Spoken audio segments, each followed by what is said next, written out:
Humboldt State Normal School opened its doors in March 1914, and Nelson Van Matray served as president for the first decade. Our first graduate, Susie Baker Fountain, described the school's building on the corner of 11th and M Street as irksome. But the school changed locations in January 1916 thanks to a 51-acre donation of land by the Union Water Company. The state provided $91,285 for buildings, equipment, and salaries, and the initial budget was $17,000. While it was free to attend Humboldt, room and board ranged from $20 to $27 per month, and a year of textbooks summed to be $11. How does this compare to the cost of books today? We know that back then most prices were much lower than today due to inflation. What we want to know is whether the cost of textbooks in 1915 was greater or less after adjusting for inflation than the typical cost of textbooks today. How do we do that? We first choose a price index that shows the average price of a market basket of goods. We then divide the price of textbooks in 1915 by the price index in 1915 to get the real or inflation-adjusted price of textbooks. Our price index in 1915 was 0.0446, which means that $11 spent on textbooks in 1915 is the equivalent of $246 in today's dollars. The College Board estimates that a year's worth of textbooks costs students $1,253 today. So, textbooks really were quite a bit cheaper in 1915, even after adjusting for inflation. The school's early enrollment peaked in 1917 at 159 students and dropped to a low of 59 students in 1920 due to World War I and stricter entrance requirements. But enrollment began to climb after Homer Balabanis arrived at Humboldt in 1923. Homer was Humboldt's first economist and also taught French and sociology. He became known as Mr. Humboldt and was a dedicated faculty member and educator for the next 3 campus presidents.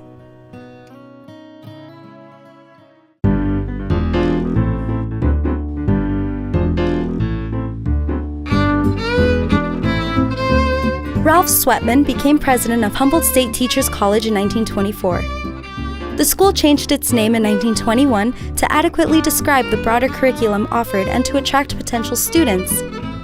The national economy was booming during the Roaring '20s, and the future was bright. California needed teachers as the population increased by over 40% during the 1920s. This increased demand for college, and enrollment rose to 290 students by 1928. Economists know that the market price and quantity sold are set by supply and demand. If demand for a good rises, let's say the demand for college degrees, then the number of students seeking a college degree rises, and a shortage of access will result unless tuition, a key component of the price of attending college, rises. At Humboldt State, tuition continued to be zero until 1929, and so the college rationed access by raising academic standards. It started a grade point average system, the honor roll, and academic probation. Thus, even though tuition did not rise, it was more work to obtain the college degree. Faculty were now required to obtain a master's degree or doctorate and exemplify passion and enthusiasm for education. The lumber industry, always significant to the local economy, was doing well. The Pacific Lumber Company alone employed 1,500, or almost 4% of Humboldt County's 40,000 people.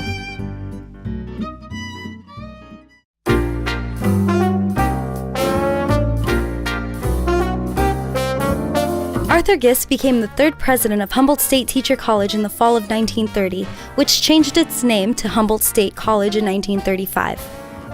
During Gist's time as president, enrollments went on a roller coaster ride. The Great Depression was the largest recession the U.S. ever faced, and it had an impact at Humboldt State. The unemployment rate was 25%.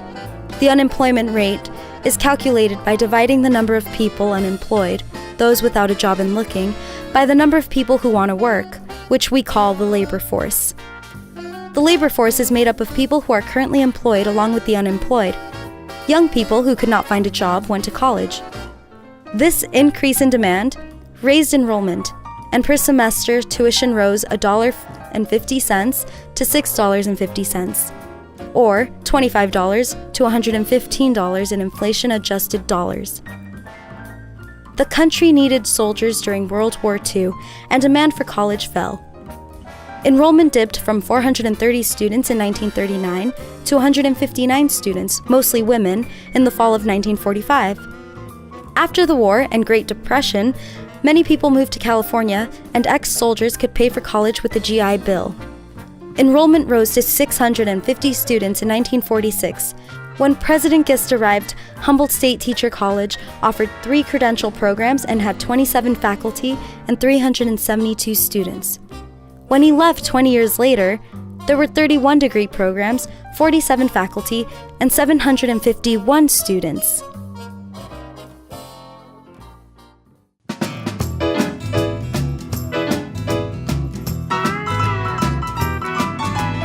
President Cornelius Siemens began office in 1950, and the campus grew quickly. The first year President Siemens was in office, the budget increased 7.5% for construction and repairs. In 1953, the budget would exceed $1 million, which is $8.5 million in inflation-adjusted dollars. More and more students were attending college due to increases in both supply and demand. On the supply side, the post-war economic expansion led to growing revenue for the state and increased budgets for higher education. The result was increased capacity for students at HSU and a shift in the supply curve. On the demand side, the large baby boomer generation started going to college. California's population was growing, and the Korean War came to an end. More students desired a college degree, and the demand curve shifted. The result was an increase in enrollments, which surpassed 2,000 students in 1960. By the early 1960s, there were 170 full-time faculty members and 20 working part-time. Over 10 dormitories were erected along with Jolly Giant Canyon, Harry Griffith Hall, and another building that eventually became named Siemens Hall, the home of the economics department. By 1973, Humboldt State grew from a mere 57 faculty members, 650 students, and a $500,000 budget to over 500 faculty, 7,000 plus students, and a $16 million budget, which in today's dollars would equal just over $82.6 million.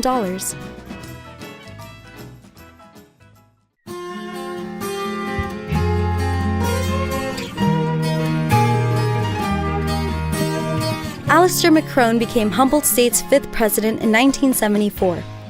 That same year, the school changed its name to what we now claim as Humboldt State University. The college was now a major employer in the region and a big part of the local economy. Economic professor Theodore Ruprecht analyzed HSU's economic contributions to the county in 1978 and found that the university directly injected about $40 million into the economy each year, representing about 5% of the total annual income of the county. Ted Ruprecht was, one of those professors that you meet and you think, this is a professor. I mean, he's the kind of guy with the patches on the elbow and the studious nature, and he always kind of had this thing going on. Very personable, very smart, and really knew, you would ask a question and he would, and this is just my recollection of him, but he would process it for a second before he would answer, so he could, I guess in my case, probably dumb it down a little. Limited state funds for financial and capital growth and fewer college-aged people in the late 70s and 80s meant declining enrollment. This resulted in layoffs of faculty and employees of the university. Enrollments began to slowly rise in the 1990s. Tuition prices continued to increase during this period. In 1993, tuition per semester for a full-time student was $891, which calculated for inflation-adjusted dollars is equivalent to $1,420 today. The Employer Partnership Campaign was founded in 1983 and continues today. The program works with local businesses to help fund the campus. In 1988, it raised $50,000. Attending Humboldt State University provides its graduates with human capital, which is the knowledge that is useful in the workforce. This knowledge, along with experience and better tools and technology, raises worker productivity. In the long run, worker productivity determines a worker's wage. It's always been the case that college graduates earn more than high school graduates. But since President Macron began his presidency, the premium paid to a college graduate has increased.